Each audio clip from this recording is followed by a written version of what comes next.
मेरी यही इच्छा थी कि मेरी माँ मेरी पर्सनल दुनिया से दूर रहे, इसीलिए एक दिन गुस्से में मैंने कहा, माँ, तुम्हारी दूसरी आंख ना होने के वजह से जब तुम मेरे दोस्तों के सामने आती हो तो वो मेरा मजाक उड़ाते हैं। तुम मर क्यों नहीं जाती? मैं इस गरीबी से और मेरी माँ से दूर कहीं जाना चाहता था। तभी से मैंने बहुत पढ़ाई की। मैंने अपनी माँ को भी छोड़ दिया और पढ़ने के लिए दूसरे शहर आया और वहाँ के यूनिवर्सिटी में मुझे एडमिशन भी मिल गया। इसके कुछ सालों बाद मैंने वही शादी कर ली। मैंने खुद का घर भी खरीद लिया था। फिर मेरे बच्चे भी हो गए थे।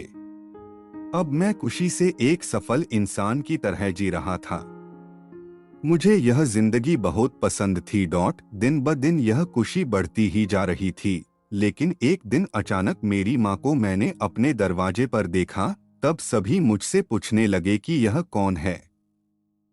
तो मुझे कहना पड़ा कि यह मेरी माँ है। तब मुझे ऐसा लगा जैसे मेरी सारी खुशियाँ आकाश से नीचे गिर गई हो। मेरी माँ की एक आंख की डर से मेरी छोटी बेटी भी भाग गई थी। तभी मैंने भी मेरी माँ से पूछा, तुम कौन हो? मैं तुम्हें नहीं जानता। मैंने इन्हें डांटते हुए कहा, तुम्हारी हिम्मत कैसे हुई मेरे घर आने की और मेरी बेटी को डराने की? चली जाओ यहाँ से। इतना सुनने के बाद मेरी माँ ने शांति से मुझे जवाब दिया, ओह, मुझे माफ करे। शायद मैं गलत एड्रेस पर आ गई। और वह चली गई। मैंने भगवान का शुक्रिया अदा किया कि उन्होंने मुझे नहीं पहचाना। अब मैं शांत महसूस कर रहा था और मैंने अपने आप से कहा कि अब मैं अपनी पुरानी जिंदगी के बारे में कभी सोचना भी नहीं चाहता। कई दिन खुशी से बिताने के बाद एक दिन मेरे पुराने स्कूल का लेटर मेरे घर आया। मैंने अपनी पत्नी से झूठ कहा कि मैं बिजनेस ट्रिप पर जा रहा हूँ। मेरे पुराने स्कूल को चला गया। उसके बाद मैं अपने पुराने घर झोपड़ी में गया। मैंने वहां पाया कि मेरी माँ ठंडी फर्श पर गिरी हुई थी।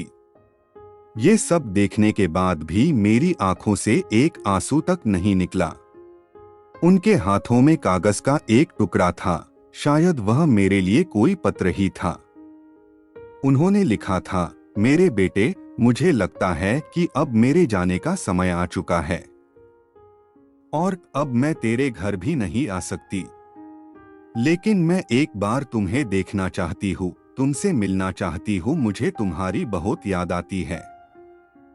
और जब मैंने सुना कि तुम यह अपने पुराने स्कूल में किसी काम से आ रहे हो तो मुझे काफी खुशी हुई।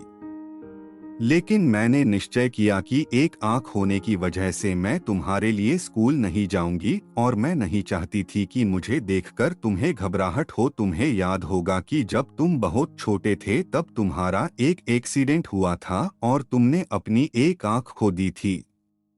एक माँ होने की वजह से मैं तुम्हें एक आंख में बड़ा होता नहीं देख सकती थी, तो मैंने तुम्हें अपनी एक आंख दे दी।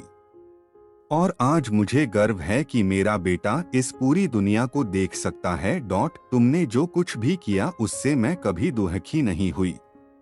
जितनी भी बार तुमने गुस्सा किया, मैंने अपने आप से कहा कि शायद तुम इसलिए डांटते हो क्योंकि तुम मुझसे बहुत प्यार करते हो। मुझे आज भी वह समय याद है कि जब तुम छोटे होते थे तब हमेशा मेरे आसपास ही रहते थे।